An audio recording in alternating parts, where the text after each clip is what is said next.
So Yoruba people can also come together in unity.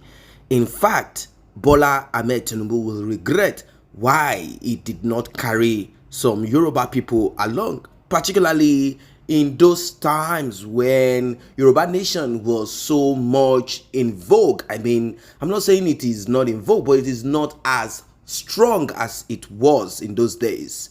Bola Ahmed Tinubu, if he had known, maybe it would not have come to this point.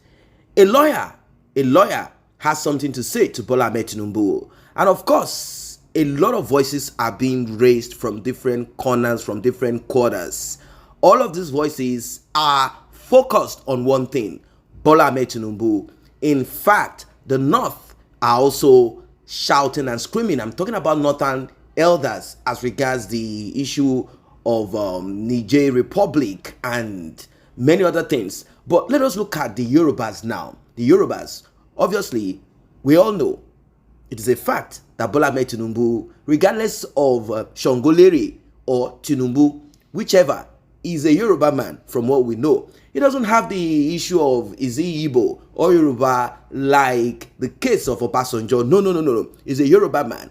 It means that whatever it is from his home front, from where he's from, whatever those that are from where he's from, whatever they say, whatever action they take will mean and matter a lot. Well, he is the president right now. Some will say he's not the president of Yoruba people, neither is he president of Igbo people. That he should be president of all the country, all tribes, religion, creed, etc. But this one, I want you to listen from the beginning of it till the end of it. Listen, like and share this video. Tap on the subscription button, turn on the notification bell if you're just coming across this channel. Tap on the thanks button to encourage us to do more. Let us get right into it, and we will break it from the beginning to the end, analyze it as we do. I'll be right here with you from the beginning of it till the end. I've said it, and I've continued to say it. President Bola Ahmed Tinubu, with due respect to him, is not as brilliant as we think. People are mixing things up. Nigerians are mixing two things up. And I will tell you the two things Nigerians are mixing. You can be brilliant in a negative way. You can also be brilliant in a positive way. And with all due sense of responsibility, President Bola Ahmed Tinubu is brilliant in a negative way. When it comes to falsifying documents, when it comes to telling lies, when it comes to falsifying your age, when it comes being a drug baron, it has A1 in those areas. But when it comes to real intelligence, it's zero. And I'll tell you the reason why it's zero. He who comes to equity must come with clean hand. Is a normal balance in law. He who comes to equity must come with clean hands. And you cannot build something on nothing. You can't. You cannot give what you don't have. You can't build something on not. If you want to build cocoa house, the foundation of cocoa house is different from when you want to build just a single story building. The foundation of a single story building is quite different from when you want to build 6-story building. Engineers are not foolish. There's some type of iron they will recommend for you. Structural engineers are not that stupid. There are some kind of iron you are going to use, iron rod you are going to use for a 6-story building. It will be different from when you are building just one single story building because of the load that will be on that iron. So, Bola Ahmed Tinubu, permit me to use that language. I'm used to calling Bola Ahmed Tinubu. And he's not even the president of Nigeria until when the tribunal will give the final judgment. And although, whichever way, he has a right to appeal to Supreme Court, whether Obi or Tinubu or Atiku, because those are the front runners. They have a right to appeal to Supreme Court. Supreme Court is the last hope for any presidential candidate who is aggrieved. But having said that, let's keep that aside. And I will tell you that you don't build something on nothing. You cannot give what you don't have. Here is Bola Ahmed Tinubu. His own election that brought him to be president of Nigeria is faulty. And that's why Nigeria is being insulted all over the world. According to EU report, this is not even Nigerian report now. EU said, and I'm confirming that that election ought not to have been declared, that Bola Ahmed Tinubu ought not to have been declared the president of Nigeria. So, having said that, you are not even legitimate. You are fighting for legitimacy issue, legitimacy issue. And you are overreaching yourself. You are biting more than you can chew just because of your selfish. And I said it. And I will continue to say it. I will continue to say that we don't have politicians in Nigeria. If you think you have politicians in Nigeria or you have political leaders all over Nigeria, so it is not even about tribal politics. Whether Igbo, Yoruba, we don't have any politician in Nigeria. We don't. We don't have what we call statesmen in Nigeria. What we have are a greedy set of human beings who just find themselves in the corridor of powers in Nigeria. Greedy, selfish, self-centered bunch of human beings who, by accident or by omission or by commission, find themselves in the corridors of power. Take Orji Kalu for example. Let's take Orji Kalu. Orji Kalu will never support anything that will be to the good of the Igbos, except it favors him. Take Tinubu, for example. Tinubu will never support anything that will favor the Yorubas, except that thing favor him personally. And he has demonstrated it over and over again. When during Buhari's regime, when they were killing the Yorubas, Tinubu, the same Tinubu, keep short. He did not say anything. Pretended as if he's not even in Nigeria. Did not say anything, did not say any evil, did not say any evil. The same thing with Orji Kalu, the likes of Orji Kalu, when they were killing the Igbos, and even when Peter Obi came out and wanted to become president, Orji Kalu just wanted to be Senate president. It doesn't concern him whether his Senate presidency will affect the Igbos. It doesn't concern him. Likewise, Atiku. This is Atiku. Buhari had just spent 8 years, and Atiku still want to continue as the president of Nigeria. So we don't have any politician in Nigeria. That's my own opinion. I'm entitled to. You may have another opinion, and I'm not saying you are not entitled to your opinion, and I'm not saying you should not ventilate your opinion, but that's my opinion. We don't have politicians in Nigeria. What we have are dealers, businessmen, opportunists. And that's why they keep on running from pillar to post. They make sure that they are in government at all times. Nigerian government or Nigerian treasury is their ATM machine. They don't have any business. They are not even enterprising. How many businesses do they have? They don't. They can't even think as a reasonable human being. How many of them has a company that employs more than 5,000 people? How many of them?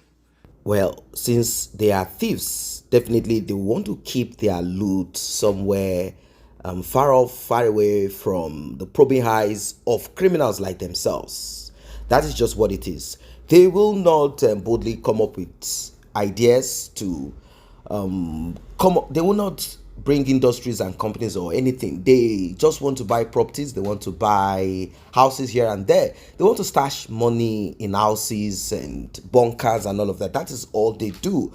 They are simply called political parasites, or let us say national parasites. And that is what they are.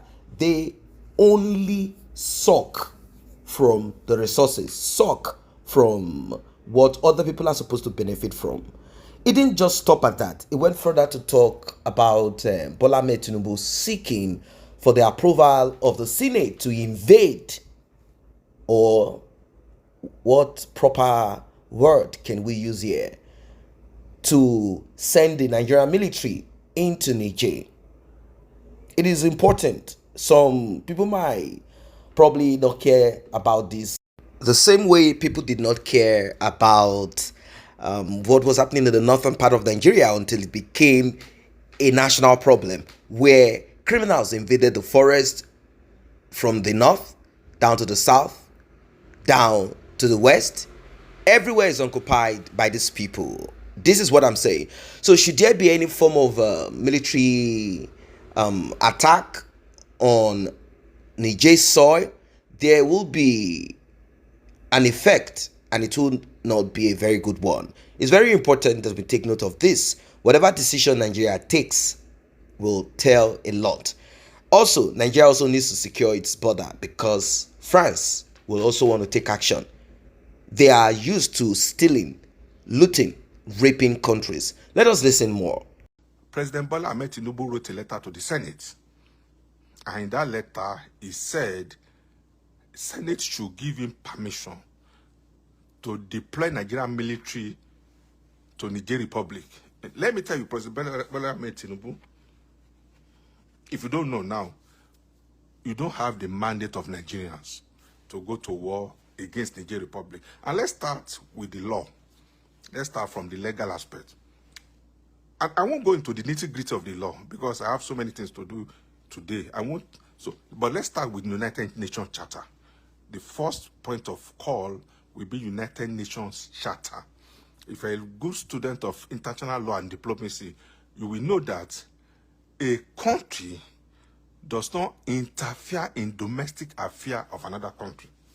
Another country does not, in other words, in Benin Republic, as close as it is to Nigeria, if anything is happening in Benin Republic, Nigeria does not have any right to go and interfere in whatever is going on in Benin Republic.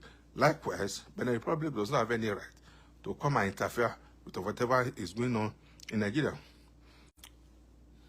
During the last election, United States can say they don't want Bola Ahmed Tinubu as the president. They have the power. They can say it. United Kingdom can say it. They have the power, they have the way. They say, look, we don't want you as the president of Nigeria because your election that brought you in is... But they did not do it because of diplomacy and United Nations Charter. So what concerns Bola Ahmed Tinubu that he wants to go and invade Niger Republic? Don't forget that Niger Republic is a francophone country. That means countries that speak French as their official language. They have ties with France, not even with UK. So they are not, and then they are not a member of Commonwealth countries. They are not a member of Commonwealth countries. So what concerns Bola Ahmed Tinubu that he wants to go and invade Niger Republic?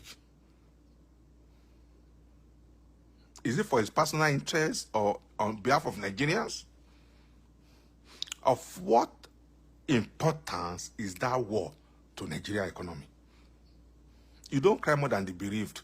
The people of Niger, they are tired of their government and they want a change. However they change the government, it's none of Nigerian business. So why is Bola Ahmed Tinubu so hasty? They want to go to war against France and against Niger Republic. Don't forget that Niger Republic just signed a pact with Russia. So that means Russia will bring in all their work equipment into Niger Republic, if you don't know. And don't forget that Niger Republic has the highest concentration of uranium in the world.